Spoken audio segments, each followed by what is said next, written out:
So welcome everyone and thank you for adjusting our calendars for the January/February college council meetings. We had some conflicts on both of those dates, and so it's just easier to schedule a joint meeting for both months. So thank you everyone for making comments to order. Let's see. Who should we? Audrey, can you read the land acknowledgement for us? Sure. You can turn around if the one behind you. I've been waiting for this moment. Have you? I have, but I haven't practiced. Ready for her. Before we begin, we believe it's important to open our meeting by acknowledging the Indigenous land that we share. Pasadena City College is a learning community within the Indigenous homelands of people who have been known as the Gabrielino Band of Mission Indians of the Siksikanoga village and Kids Nation. We acknowledge the painful history of genocide and forced removal from this land on which we gather. We honor all Indigenous people, past, present, and future, and their continued survival and contributions to our society. We also honor the legacy of the African diaspora and recognize that this country would not exist without the free enslaved labor of Black people. We share these acknowledgements to raise awareness about histories that are too often erased or forgotten, to recognize our place in this history and to affirm our commitment to social justice, systematic change, and anti-racism. Great, thank you very much. Good job. Okay, I do not believe that we have enough people here to vote on minutes, do we? We don't, but we haven't had enough people for the last 4 months. So I'm going to ask that we just move them forward. Okay. So if you guys have any questions about the minutes, which are all in your packet for the last 4 months, let me know. I will adjust things, but otherwise I'm going to release them and make sure they're on the way. Yeah, because it is important that people have access to the minutes. The videos are there, yeah. And the videos are there too. Okay. Just in case they want. So on to information items. I'll start. We are at the tail end of the Vice President of Student Services search. I've identified a final candidate and I am conducting reference checks right now. I've been challenged a little bit by time change and time zone issues with the last reference. So that daylight savings time that does or does not go into effect for some states and it does for others. And so anyway, I'm one reference away from being able to offer that position. Very excited about that. Hello. Over this past weekend, I was in Sacramento at the California Community College League of California for the legislative conference. This is an annual conference where we go and meet with legislators. We have a conference and then we meet with legislators. We were very fortunate to have, I believe the final count was maybe 10 students with us, which was great. They had arranged some meetings with legislators, so they went to those meetings and then they broke up into groups and went to meetings we had with Senator Portantino and Assemblyman Chris Golden. Right now, the Capitol is in the process of being renovated, so the Assembly members and the senators are actually not in the Capitol, which they've got nice offices, but it's kind of a drag because what's fun is when you take students to see Senator Portantino, because he spends that half an hour with them by taking them down onto the Senate floor, letting them sit at his desk, taking pictures, and they have a big welcome message that comes across. So it's so that was a downside, but it was really great to see him. It was the day after his birthday, and it was the day that he announced he was running for Adam Schiff's seat, congressional seat. So, Sacramento was a buzz. But we did talk to him. We did have talking points related to the governor's proposed budget. The budget right now has a proposed 8.13% COLA, However, the COLA is not applied across the board. There are categoricals like student equity and achievement and EOPS that do not have COLA associated with them. Now, we did meet with folks in the Department of Finance, and during that meeting, it was interesting because one of the finance folks said, well, you know, last year we gave a 5% bump to student equity and achievement, and we gave a 5% bump to EOPS, and she named the things they had bumped last year. And I said, that's great, and we appreciated the bump. I said, and what we did with it was we expanded services. We used that money to increase what we do.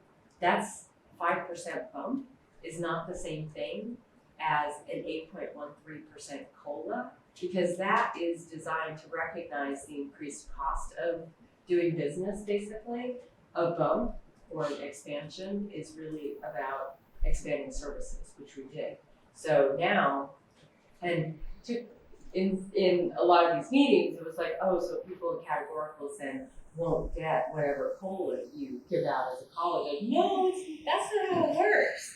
The way it works is we have collective bargaining agreements, and everybody gets whatever the COLA is, whatever's negotiated. So what that means in very real terms is that we have to make up, the college has to make up the difference. And that's also a problem because there is a proposed reduction in deferred maintenance. And that's how we, fix broken pipes and do projects around the campus. And so if there's a reduction in deferred maintenance, as well as COLA that's not equally applied across the board, the college will not have as much money as you think we're going to have, because we've got to, cover all of that. Now, I'm on the CEO board. I represent this region, and we met on Sunday morning and we talked about the legislative priorities. And there's always an opportunity to vote in favor or not of the legislative talking points. I was the only CEO who abstained on the talking points. Everyone else approved them. And the reason I abstained was because they were not open to the idea of lowering the COLA amount, applying it across the board. Because we really shouldn't go into a budget cycle with the haves and have-nots. It reminds me of 2008, 2009, when the economy tanked, and I got to Oxnard College as the executive vice president in August of 2009, and we were laying people off in EOPS, in DSPS, in all of these places, because the state had cut the categoricals by 40%, and the college, the district, did not have the money to backfill. So that's my concern, is that we wind up having to kind of rob Peter to pay Paul. And you can do it, and obviously we want to keep people here, we want to continue providing the services for students, but you can only do that for so many years until you run out. And that was why I think we really have to do equally across the board. So I don't agree with my colleagues, just saying.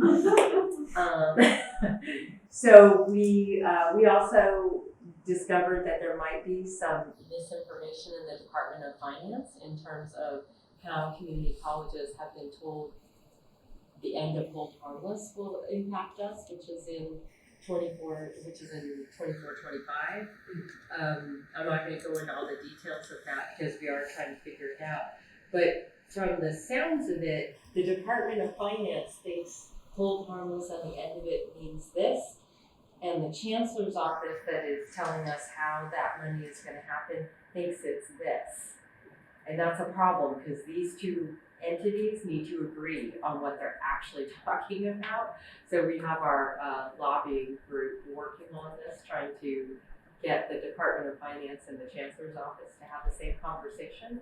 And what it all comes down to is that it appears the Chancellor's office and the finance department stopped using the term enrollment and started using revenue, meaning whatever our revenue was in 18-19 or 17-18, that would become our floor in 24-25, including all the COLAs that we've gotten.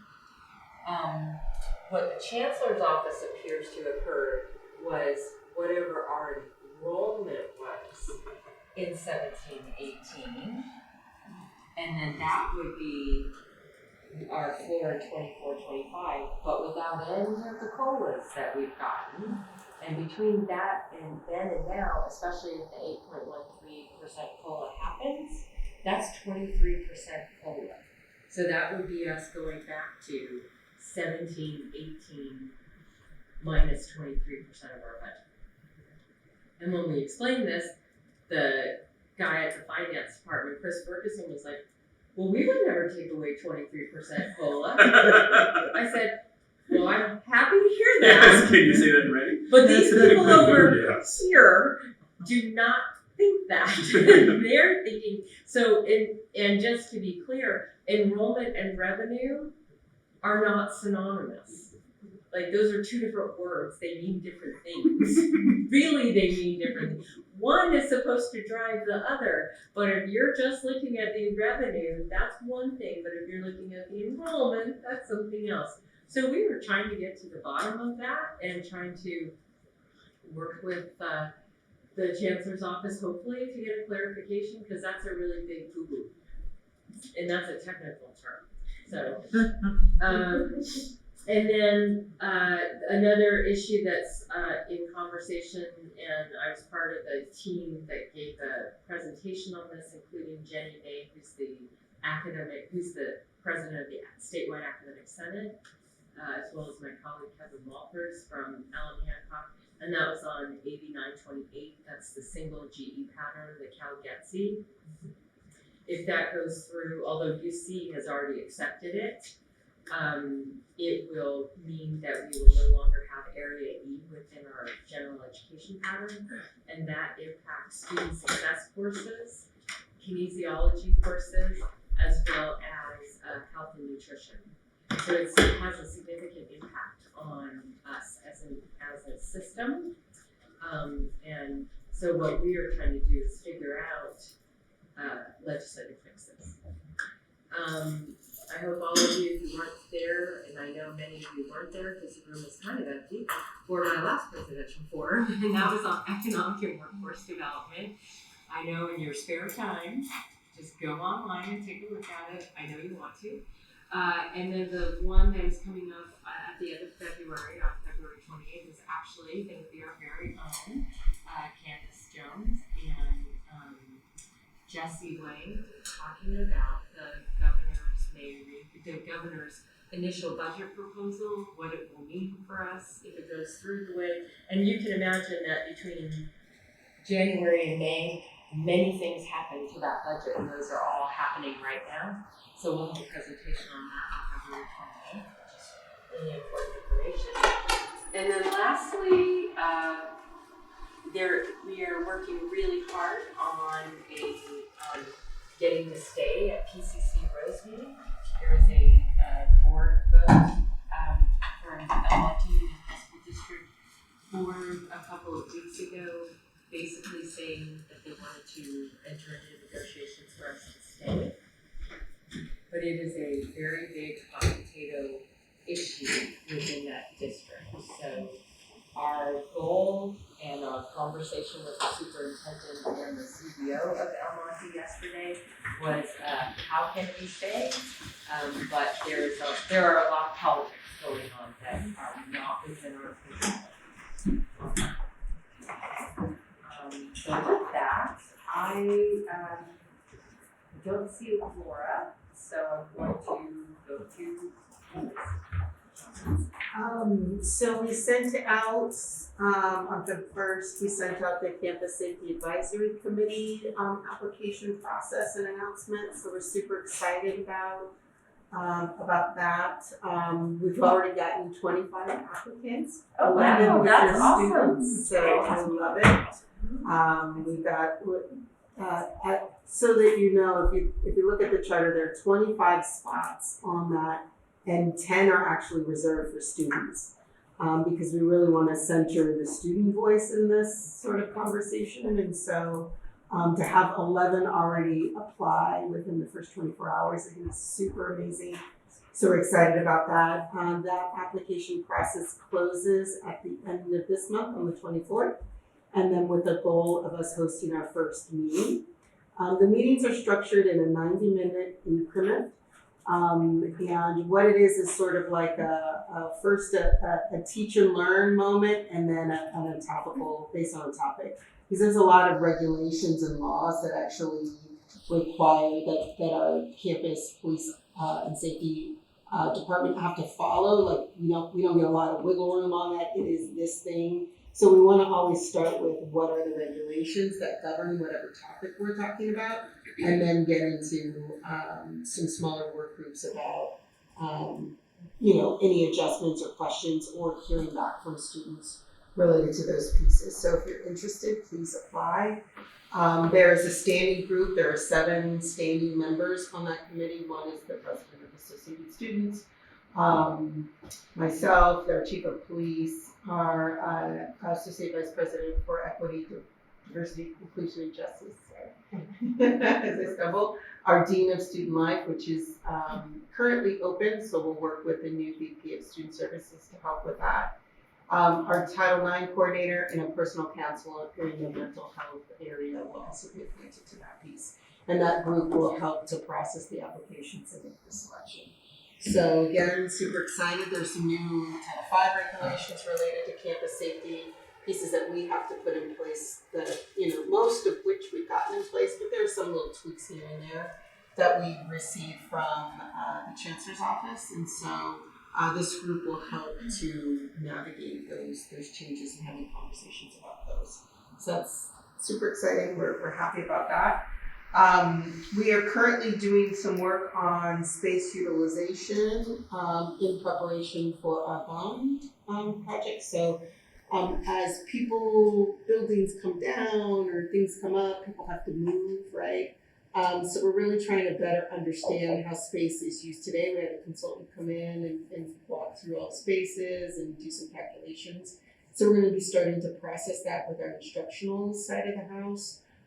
So we can make some really good recommendations about how we move, what spaces are underutilized. There is space on this campus that is underutilized. And so we're trying to really think and be intentional about identifying those places and figuring out what are some of the first moves that need to happen to support any of the bond project initiatives. We have a draft bond project list that we are first gonna vet internally and then get that out to our BOG and RUG and UG and all that stuff. But we wanted, the reason why we have a draft list is because I have to project how much bond funding we need to go for initially to pay for some of those projects. Because we'll sell those bonds in early, like June, July, so that we have funding available to support all the construction projects. And you're doing there's gonna be a session on bond finance on The February.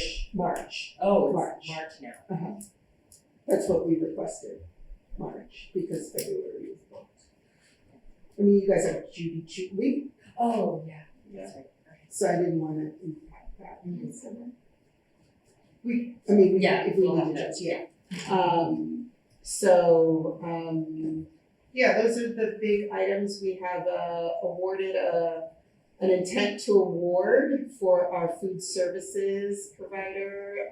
So we are working, thank you again, Ron, I know you served on that, anybody else here who did. We appreciate your quick, diligent, get in, evaluate, and so we move into sort of the terms and conditions of that. The first part is we fall in love, and then the second part is the prenup, right? So we're working through the prenup. Let's be clear, is there change? What I need? Are we good? Can we get married? So we're moving into the prenup stage next week, and so Darlene has been really working to lead that. So I thank her for her leadership on that.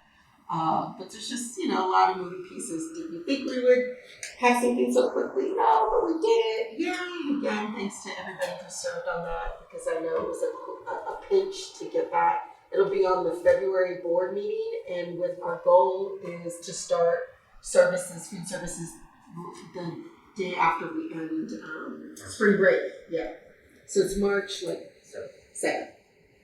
But I think we are in spring break that week, so it's really like that Monday because the cafeteria is normally closed during spring break. So it'd be for March students, 13th, is the Monday after. So it like aligned, like the stars aligned and the dates aligned. So and we've been working with the city of Pasadena on transferring the all of the permits from Sodexo to our new providers. So that's my update. Okay, great. Do you have anything you want to share from student services? Yeah, just real quick, we're getting ready for commencement, so I'm working with Surya to make sure that everything is moving along and starting to send out the data to all of the empowerment areas for the other graduation celebrations that are happening. And we've done the first round of there's funding through financial aid. We nudge students with a text. We're going to cut that off, pull all that money back and redistribute it in the spring. Once I check in with Canvas on what funding we have. And then they're just working on SLAs and annual updates. We've got a couple of hirings coming through. The retention specialists we're super excited about. We've not really had anybody intentionally focusing on retention. In that vein though, and in the spirit of helping our enrollments, I'm getting an enrollment services team together. So all the leads in the various areas will be meeting and working on plans and strategies and in the vein of making sure our enrollments are all staying up to speed. And it's going to be focused on retention initially because we're working with the students who are here. That's who they have in the cohort. So we're really trying to make sure that everyone's sort of on the same page with that and give them the tools that they need to make sure that their students are succeeding and meeting their goals. So that's the biggest thing. I'm just waiting for our evening to come. All right, thank you. And for student social justice. Sure. Just a couple of things. I want to thank everybody that's really put their hands on the district's Black Heritage Month calendar. I think we have 15 sponsors, everywhere from our empowerment programs to instruction that are creating spaces and experiences that are centering Blackness for the month of February. So really excited about that. So please find some blank space in your calendar to participate. We have just closed out our Equity Anchors program last month. We had 14 individuals that represented faculty and staff that participated. It was 3-hour, 5 spaces of commitment, so 15 hours of them looking at 5 different competencies around serving as racial equity anchors. And I'm really excited about it because the next step is then kind of, serving as these reliable resources for the community, for organizations.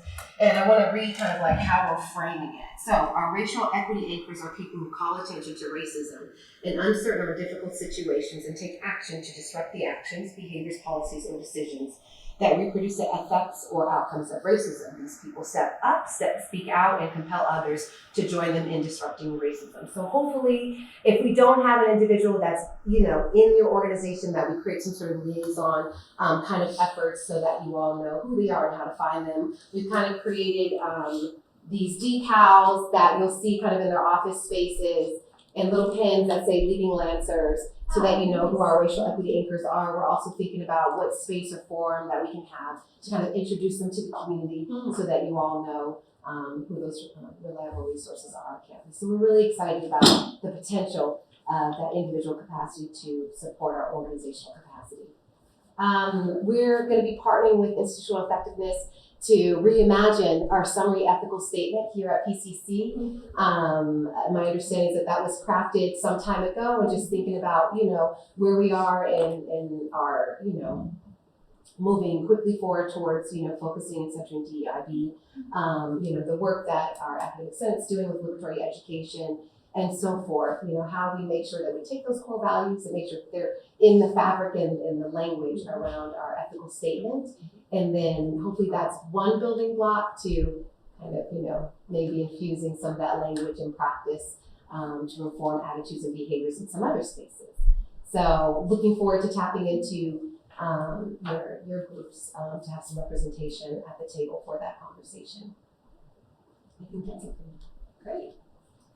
All right, so moving on to old items, BP 3300 off records. Crystal. Yes, you actually have seen this before. It's been brought through. It's gotten 2 reads by everybody. Everybody loved it. I brought it to the board subcommittee and they rewrote it. Yes. So I am sending it back through. So there you go. So take it back out to your folks. Have them read it again. Could you summarize very briefly what changes were made? They're right there. It's the bold. Okay. What you approved is the strike through. What they rewrote is the bold. So just the BP. Yep, just the Okay. VP. I don't bring the AP.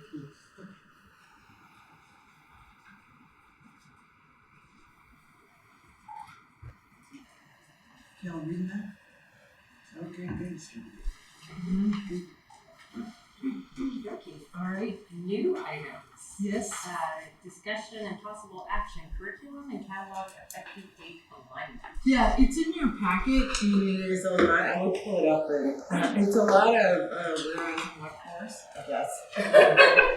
But basically, Laura summarized this for me is that now the catalog start date will move to the fall, as well as all of the curriculum changes, course changes, all of that will move to the fall.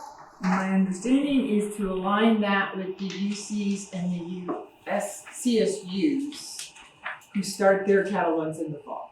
Did I get that right? Am I close?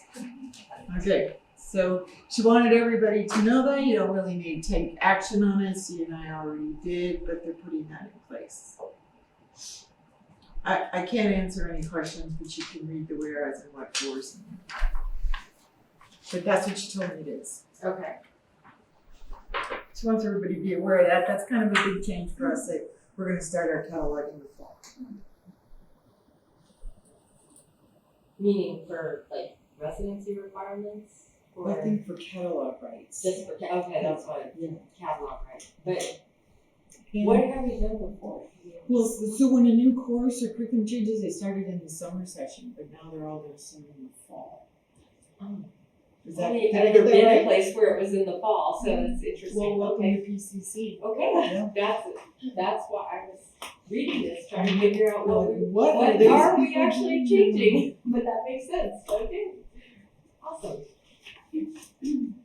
Okay. Okay, I feel very fortunate that I don't have to explain this one. That Sheila and Miriam will walk us through what we did here. Okay, so our Student Success Committee Subcommittee on Policy Review took a look at attendance. This was one of the more extended conversations we had about a policy.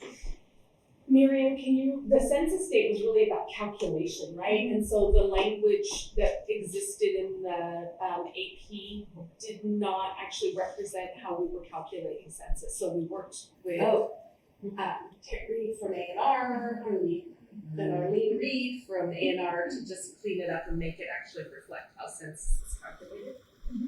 Yeah, I think we just tried to align with Title IX code as closely as we could, as well as like make it relevant to the audience that's going to be reading this, so our students and our staff and faculty, without necessarily going to the weeds with everything. Okay, thank you. So moving on, probably our biggest conversation was around number 8. So we used to say instructors may consider 3 tardies the equivalent of 1 absence, and as you can see, tardy is not defined there. So in the past, a student could be 1 minute late, right? And that was the tardy. Yeah. Right? And if it was 3 times, that was an absence. So 3 minutes late, right, could be considered an absence. And if a class is once a week, then 3 absences, after 2 absences, you can be dropped, right? And so a student who was missing 6 minutes of class in the past could have been dropped. So we do have students on our subgroup, and so we proposed that a third of a class could be considered as a tardy or an absence, and then the students countered with half a class. So we're looking forward to bringing this conversation to Academic Senate on Monday and having the faculty weigh in on what does constitute an absence. And the other big thing was, again, these were just calculating when the final drop deadline is, similar to the census conversation, using the actual math and not what was wrong in the past. And then I think at the end, Crystal, we removed things related to student conduct because we have other existing policies that cover this. And so we didn't want to have duplication. And the same with auditing. And then again with concurrent enrollment, right? We had other places where this language was explained. And then one of the other things we did is anywhere where it said the schedule of classes, Yes. because those don't exist anymore, we Yes. said the online. Because we don't do a paper schedule of classes, so we refer them to the online as the official record from the college of where to look for drop dates or census dates and all that. Okay, that makes sense. Awesome. Yes, and then we'll bring it back once it's been everywhere, right? Yeah, and I know this looks simple, but I have to tell you, this took us I came on months. just And it was really a team effort. Everybody was trying to be very conscientious of the language and how readable it was for students. Okay, next one. We just did this one. That was the fastest one. Yeah, this Yeah. one. But we don't have a choice. We need to update this one. And this is the change. Yeah, so this is enrollment priority, right? And there's a change in the ed code that requires that student parents have priority registration. And so we're bringing this one line into the policy. But we did have a conversation about how we're going to determine who these student parents are. So we're gonna work with CalWorks. Yeah, that's great. And probably the family resource center to figure out a way to provide documentation on that. And we're gonna use the birth date of the youngest child to determine. So this one has to go through. CCC of Pop asks if there's a student parent, right? I don't think it does. And we also have to remember that could change. Yeah, that's true. So that could have been 6 years ago. I was testing something out today, and I did the survey that students fill out at registration, and we do ask it there. If Okay. It's a reminder. So we can collect that, but we'll have a verification process because some students just click through that particular survey. So we'll have a follow-up verification, which is where the family resource center came into play.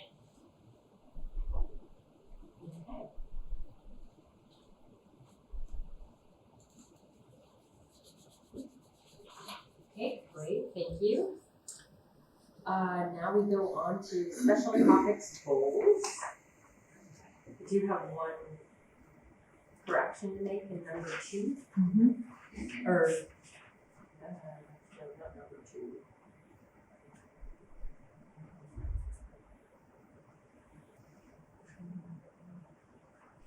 Yeah, actually it is. Tenet is T-E-N-E-T.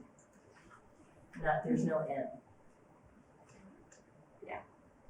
I wanted to live there. Yeah. Just kidding. Good? Yes.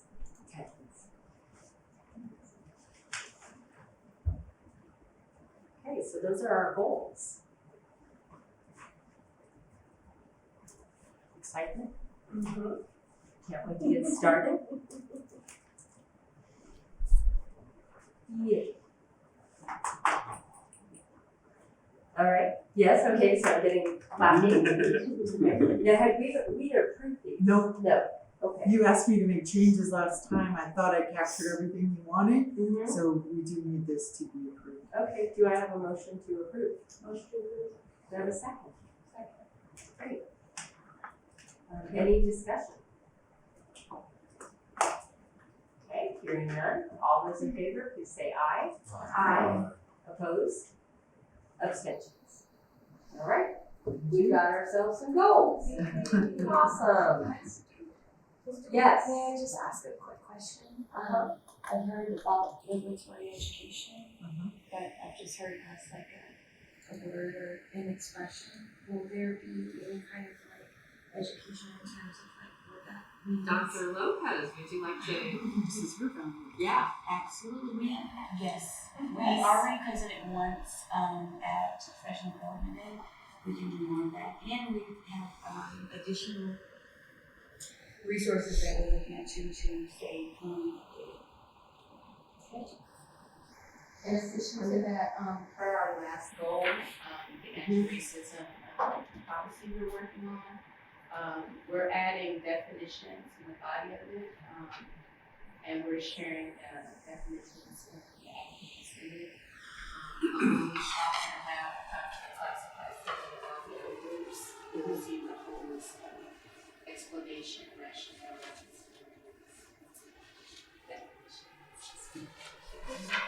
Okay.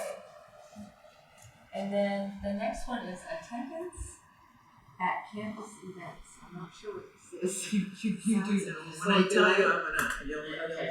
I'll So, remember. it's been brought to the attention of the President's Cabinet that we are setting up all these various events on campus, asking people to sign up for EEO training, blah, blah, blah.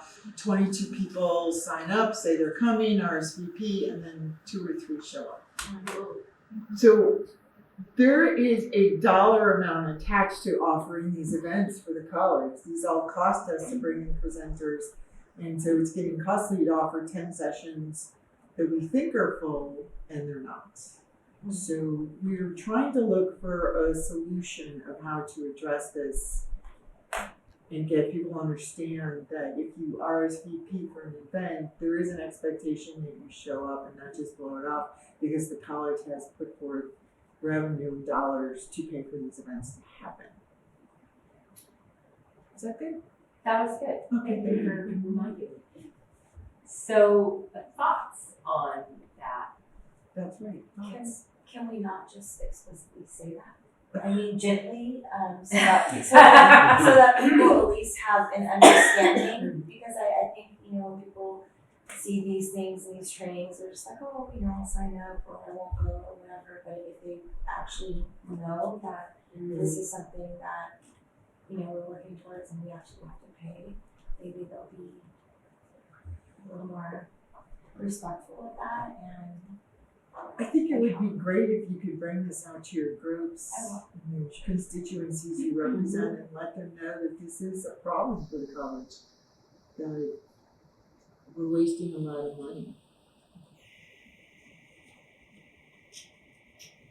And we're not going to cover you with it. But No, we're just bringing it to your attention that it has become an issue, so we want to figure out how to stem the tide. so, if someone RSVPs, perhaps can there be a way to double check or reconfirm their RSVP by a certain time? Or if they RSVP and they don't show X amount of times or what have you, obviously we can't penalize anyone for not attending. So I don't really know how that would work. Yeah, because we don't want to be punitive in nature. I just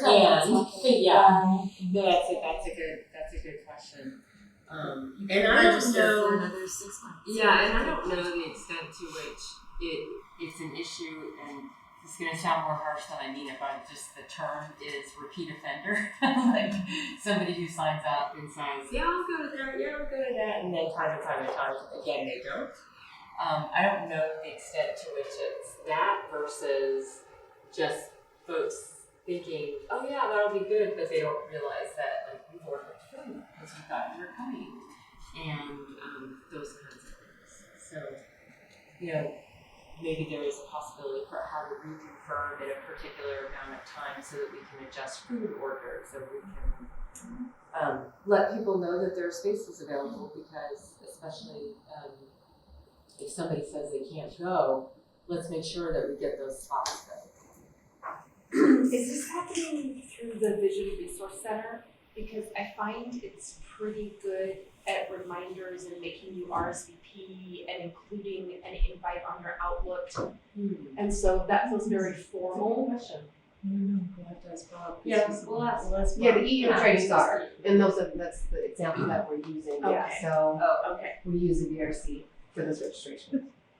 Sorry, is this, It's her meeting, so Oh, I can't. Yes, yes. is this just related to the EEO trainings, or is this?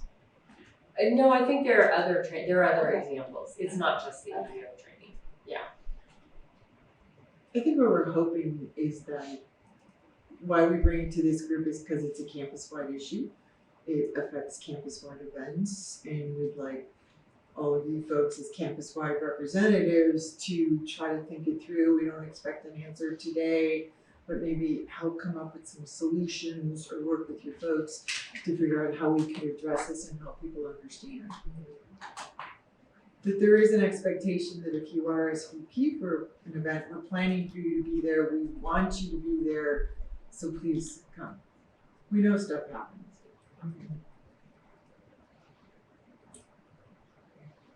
All right. And moving on to land acknowledgement. Mrs. Alex. Alex. So this is just a topic of discussion, and we can bring this back again too. Basically, we've noticed that it's great. There are lots of different groups on campus doing land acknowledgements before meetings to kick them off. I think it's a wonderful thing. We've also noticed that we don't have a standard one across the college. And I don't know if that's something that this group has an interest in trying to accomplish, or if we think as a body that it's okay that there are different land acknowledgements in different groups on the campus. I think there are kind of pros and cons to either side of that, and I wanted to get a sense from this group what the appetite was to think about this issue. So I throw that out there. Is it an issue? Is it not an issue? We don't know if it's a problem. And if it is, then we want to address it. But if people are comfortable having different land acknowledgements based on their organizational structure, philosophy, whatever it is, okay. We just want to know. So We're good. Okay. Point taken. Okay. What prompted, I'm just curious, this to be mentioned?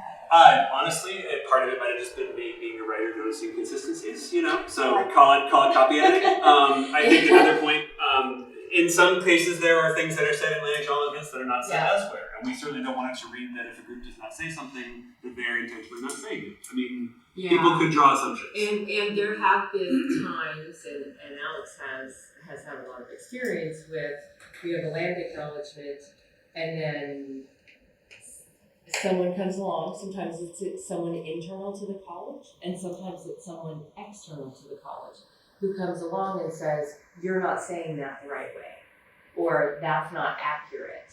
And so we try to be respectful, mindful that there are different perspectives out there.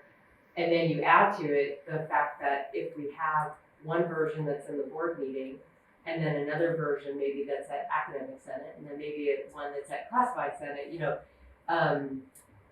we want to make sure that that's a reflection of our culture at the college. I'm not a big fan of going around and saying you will do this, especially with something as philosophical and as open to interpretation as a land acknowledgement. I'm not a big fan of saying it will be a particular way, but we just need to understand what we do want to do about that. Does that make sense? Like it's possible that Alex has created this entire issue in his mind. Wouldn't be the first time. Or it's an issue, we don't know. So that's why we thought we'd bring it here and say, is it an issue or is it just him being, I don't know, great? I mean, I love consistency, but I don't think it's an issue. I think just, honoring the land acknowledgement in different spaces, however people want to do so, as long as it's respectful. And people understand why they're doing it. I think that's good enough. Awesome. Appreciate that. Personally. Other perspectives? I mean, it's almost like prayer. In a sense, Right. Yeah. I think there you go. But never mind, I was gonna go really weird with that. Well, sometime I would be interested in Yeah, that. Emmanuel, did you have your hand up? I think it would be great to institutionalize one, especially for events that are hosted by the college, not specific to any group. I think anyone. And I think we have that with the one that we read at the board. Well, then maybe there should be some sort of policy that makes sure to censor on that one. For example, state of the city, our land acknowledgement provided has changed by the mayor's office most likely. And that was notable, at least on my end, because I'm used to reciting one. But if there were one at the college, everyone hasn't agreed to perform during an event, I think that would help, and that would also prevent an external party from changing it. I really like the one that Academic Senate has. I recognize that ours is different. Associate students from the Board of Trustees. Yeah, I think if there were one institutional that the college abides by when there's visitors or when it's a meeting for the public, rather than just college council. I don't care really. Okay. Just my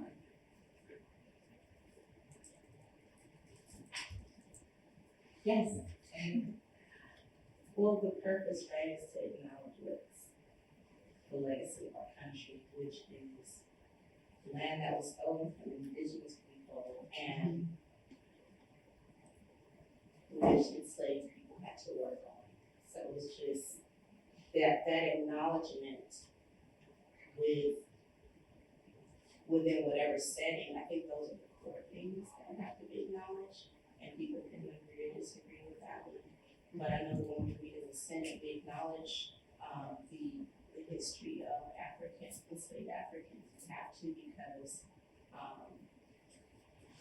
that is just ingrained in our society. Land was stolen.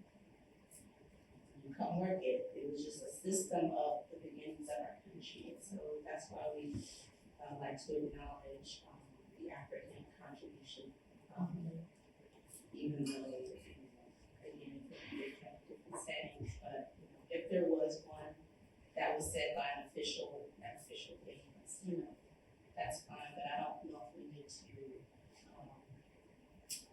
have a template or something that we have to repeat in every single meeting. I don't think it has to be homogenous like that. I think we could. But if it's something official and whoever's reading it, something you want to send out, I think we already have it. I'm just curious, and I may have missed this, but how have we discussed why we are doing these land acknowledgements? I went to something. It's escaping me. The recital hall. Thank you. I remember that they had a presentation with some of the amazing Native Americans that were here on the side, and I went to it, and I thought it was extremely informative. I know not everyone has the time, and I know we're not always gonna have things such as that. But I'm just wondering, when we say it, I think it's important that we actually understand why we're saying it. You know what I mean? Not just oh, I gotta read this, but have some kind of education behind it. So I don't know what that looks like. I'm wondering if that's happened here on campus or not. It might not be necessary. Do we have a link, like, on our website anywhere, if somebody wanted to reference it or wanted to learn more or even understand why we even do it, like, just find it. I think that's important. Also, I think that's a great point, Audrey. I think that maybe if we're gonna expose this to the entire campus, which we already have, maybe Flex Day. That was a brief presentation during Flex Day about why we do the acknowledgement and what our commitment is. Yeah. No, that's great. I think that is great. And the Chancellor's Office has just come out, issued some, it's guidance or a toolkit or of some sort about colleges developing their land acknowledgement statements. And so we can also look to that and see if there's anything we want to incorporate. All right. So, last but not least, announcements. I have a very long Okay, you go. one. Ready? Yeah. Okay. So, ACCJC assigns every college that they accredit a liaison officer from their office. Ours for years has been Gohar Momjin. Lovely, absolutely adorable. Well, she's so absolutely adorable, we hired her sister as an adjunct counselor. How adorable are we? So she can no longer be our liaison because that's a conflict of interest. See, I told you this is a long story. So we lost Gohar, but we have added as our liaison officer Dr. Kevin Bontenball. He seems nice too. He's very nice. Very nice man. Very nice man. And I'm telling you all this because on March 1st, Dr. Bontenball is going to make a visit to our campus because our spring 2021 visit was virtual. And so it's part of their process and part of the Department of Education's process that they have to someone physically has to show up. So he'll be meeting with me and I will be taking him on a tour and I might reach out to some of you to chat with him about all the fabulous things we do. So he'll only be here a couple hours, but March 1st, he's coming about 1 o'clock in the afternoon. So put that on your calendars as a glorious day for the college. We just need to prove you all exist. That's it. Very simple. Yes. I have. Yeah, you, Gina. Sorry, because you're the only one with your hand up. Gina. Well, I'll start Friday and stuff. February 7th, Tuesday, Miracles, open ceremony for Black History. I'm encouraging everyone to come. Please tell your colleagues, because we'll definitely tell the students. And the second thing is that the African American High School Conference will happen this year. After 3-year hiatus, we haven't had one since 2019. Because in 2020, we got shut down a week before. So we still have a lot of t-shirts from that we're giving out. But that will be March 3rd. That's a Friday all day. I haven't gotten a calendar yet, but I most certainly will do that today. Okay, great. Thank you. Wonderful. February 7th, though, I will be in a team training because I'm chairing the team to City College of San Francisco. So, yes, it's just going to be a very interesting presentation. I will tell you. But I'll be in a team training for that, so I can't join you. But Is it Zoom? Just bring the yeah.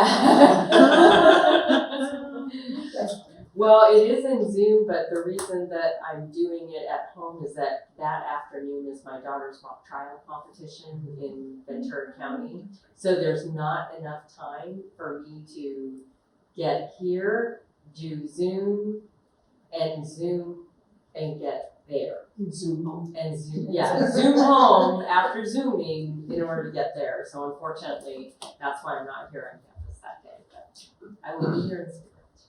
Thank you. Yes, of course. Of course. I'm really excited about the calendar of events. There's a lot of great stuff there. Very excited. Okay, other announcements. Oh yes, that's right. The Community Excellence Grant proposals are due a month from tomorrow, March 3rd.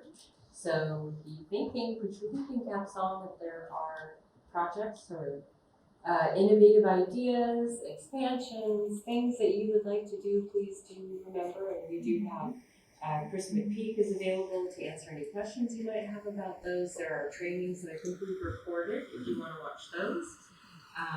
So we're excited and just get those thinking caps on. And we'll announce the winners on the 11th of April. 11th of April, thank you. For the annual awards. Yeah, the Above and Beyond Awards as well as the Successful Community Excellence Grant and the Years of Service. Action packed, April 11th. Be there or be square.